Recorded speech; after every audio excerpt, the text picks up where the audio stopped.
Hello everyone, तो स्वागत है आप लोगों का हमारे यूट्यूब चैनल में। तो आज हम देखेंगे अपकार स्कोर के बारे में कि अपकार स्कोर क्या है, मतलब कि इसकी इंट्रोडक्शन देखेंगे, इसके टाइप देखेंगे और इसके अपकार स्कोर क्यों किया जाता है, बच्चे में कब कब किया जाता है और इसमें अपकार स्कोर में क्या क्या देखते हैं, तो ये हम सब कुछ देखेंगे। तो अपकार स्कोर के सबसे पहले हम इंट्रोडक्शन देखेंगे, जिसे परिचय बोलते हैं। तो अपकार स्कोर को हम हिंदी में देखेंगे इसको। तो इसमें है कि अपकार स्कोर एक त्वरित और ऑब्जेक्टिव स्कोरिंग सिस्टम है जिसका उपयोग जन्म के तुरंत बाद नवजात शिशु की शारीरिक स्थिति का मूल्यांकन करने के लिए किया जाता है। यह मुख्य रूप से जन्म के 1 मिनट और 5 मिनट पर चेक किया जाता है। तो जो अपगार स्कोर होता है ये तुरंत और ऑब्जेक्टिव स्कोरिंग सिस्टम है जिसका उपयोग क्या करते हैं कि जब शिशु जन्म लेता है उसकी शारीरिक स्थिति को देखने के लिए करते हैं और यह जन्म के 1 मिनट और 5 मिनट पर चेक करते हैं। तो ये मतलब कि क्यों, मतलब कि अपगार स्कोर का नाम क्या है कि अपगार स्कोर की हिस्ट्री देखते हैं। तो it was developed in 1952 by Dr. Virginia Apgar, an American obstetrical anesthesiologist, to quickly detect which newborn require immediately resuscitation।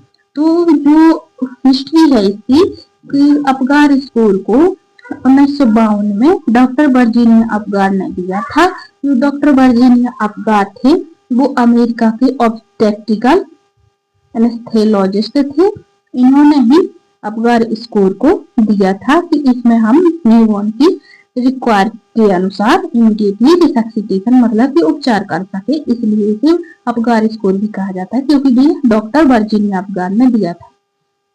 इसकी पर्पज क्या है, उद्देश्य, तो to check how will the baby transition for a born to the outside environment. तो यह देखना कि बच्चा गर्भ से बाहर की दुनिया में कितनी अच्छी तरह से एडजस्ट कर रहा है और शिशुओं की पहचान कर उन्हें तुरंत वेंटिलेशन या मेडिकल मदद की आवश्यकता। तो इसके उद्देश्य यह है कि देखना कि बच्चा गर्भ के बाहर की दुनिया में कितनी अच्छी तरह से एडजस्ट कर रहा है और अगर वह एडजस्ट अच्छी तरह से नहीं कर पा रहा है तो उसे तुरंत वेंटिलेशन और मेडिकल की आवश्यकता पड़ सकती है, तो उसका उपचार करते हैं। इसके उद्देश्य हैं।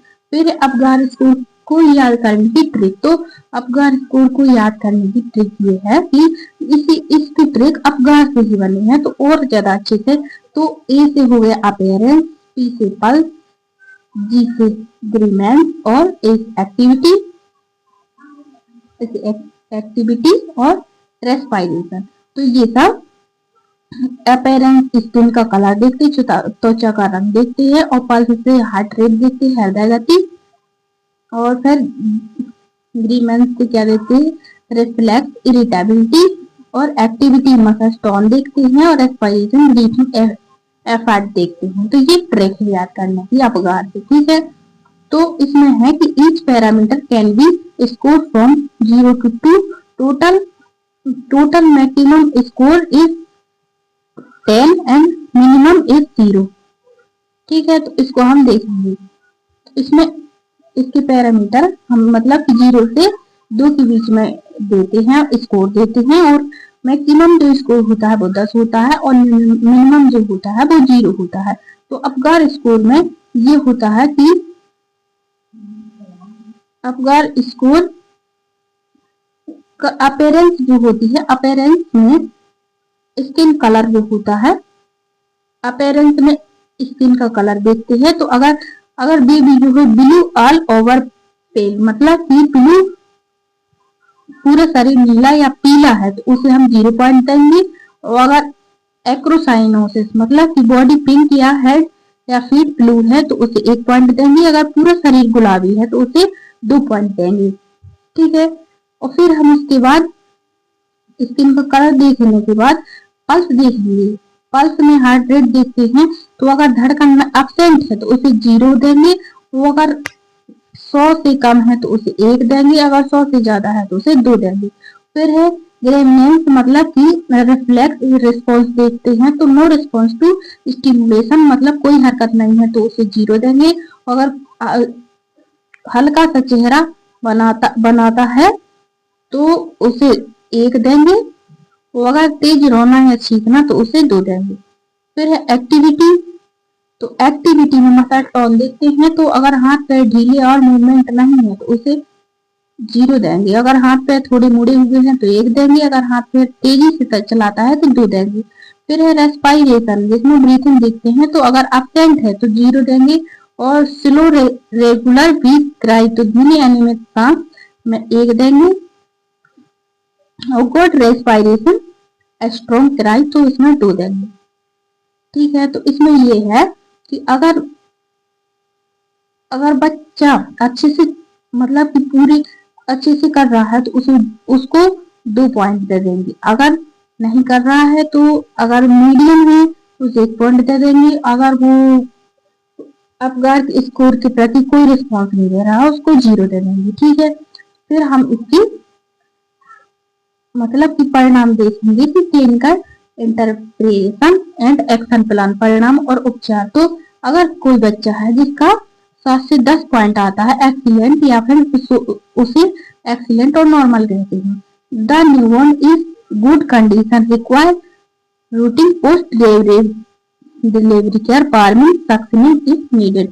तो बच्चा पूरी तरह सामान्य है, सिर्फ रूटीन केयर जैसे कि शरीर सुखाना और गर्माहट देना जरूरी है। तो अगर पॉइंट 7 से 10 के बीच में आता है तो बच्चा नॉर्मल है। ठीक है, फिर है कि 4 से 6 पॉइंट, तो बच्चे को सांस में थोड़ी तकलीफ है, उसे ऑक्सीजन देना और फीड सहलाकर स्टिमुलेट करने की जरूरत होती है। तो जो 4 से 6 पॉइंट होता है वो मॉडरेट होता है, कि मतलब कि बच्चा हल्का सा तकलीफ में है, इसे थोड़ी सी मतलब कि देखने की जरूरत है, ऑक्सीजन देने की जरूरत है। और अगर 0 से 3 पॉइंट के बीच में आता है तो ये बेहद गंभीर स्थिति है, बच्चे को तुरंत मतलब कि न्यूनेटल रिसक्सिटेशन यानी कि रिसक्सिटेशन की जरूरत होती है और वेंटिलेशन की जरूरत होती है। ठीक है, तो अगर 0 से 3 पॉइंट आता है तो वो सीवियर कंडीशन हो जाती है।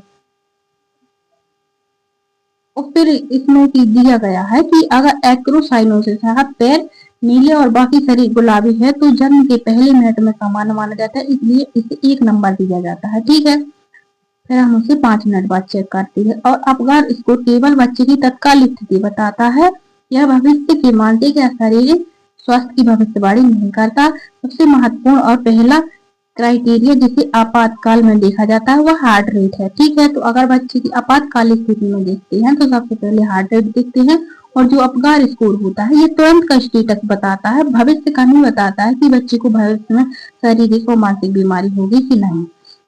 ठीक है, तो ये था हमारा अपगार स्कोर। आशा करती हूँ आपको वीडियो पसंद आई होगी। अगर वीडियो अच्छी लगी तो वीडियो को लाइक कीजिए, चैनल को सब्सक्राइब कीजिए ताकि अच्छी अच्छी वीडियो आती रहे। धन्यवाद।